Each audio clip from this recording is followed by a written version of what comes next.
my students today. Now, before you get all worried, let me explain. I'm Ashley McCarver. I teach science and social studies in 4th grade in Alabama, which means I cover Alabama history, and Alabama history involves Mardi Gras, and Mardi Gras was today. All right, where do moon pies come in? I'm getting there. Okay, this one is rather lengthy, so if you need to adjust your speeds, I get it, but I'd appreciate it if you stuck around. Anyways, let's go back 322 years ago to 1703. The first U.S. celebration of Mardi Gras occurs in Fort Lewis de Mobile, which is current day Mobile, Alabama. Now, before the Louisiana people come at me, let me back up and play. Okay, Mobile was technically the capital city of the Louisiana territory that the U.S. had not yet purchased from France.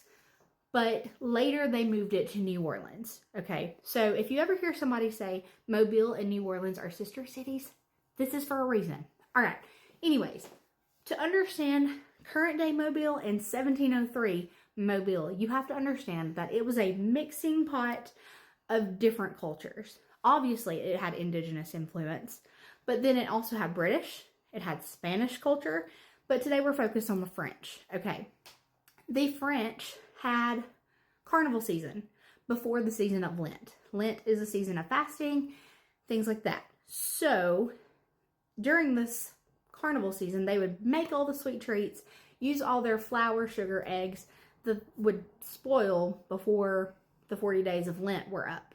Okay, so when they migrated to Mobile, they brought along this tradition with them of Mardi Gras, and they liked it and they celebrated, okay?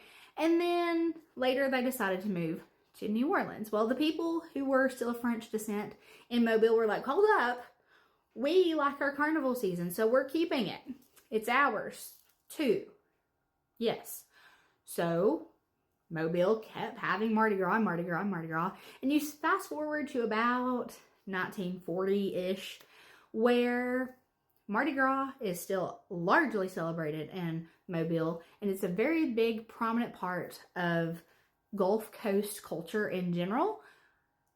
But for mass production, because of the wartime efforts, because of World War II, there was a shortage of these flour, sugars, and like eggs and butters and things that you would need to make these lovely cakes that you would traditionally throw. So they mass produced Cracker Jacks and threw them. Well, Cracker Jacks at the time came in boxes. And I don't know if you've ever like hurled a box, but they can be dangerous to throw and injuries happened. So in like the 1950s, 1960s, the women on the committee for the Mobile Mardi Gras, they were like, you know what? These Cracker Jack boxes, they're kind of dangerous to throw. How about we use my connection from Chattanooga, Tennessee, and find a softer treat? So this lady had a connection to the moon pie people in Chattanooga where they're made. They were like, hey, can you hit me up? I need like a bunch of moon pies to throw at this festival for Mardi Gras. And the Chattanooga moon pie was like, absolutely, of course, you got it. So they shipped all these moon pies down to Mobile, okay? So from late 50s to early 60s to present day, 2025, moon pies have been a staple in Alabama Mardi Gras. So, yes. If you learned something, like, follow for more. Happy Fat Tuesday.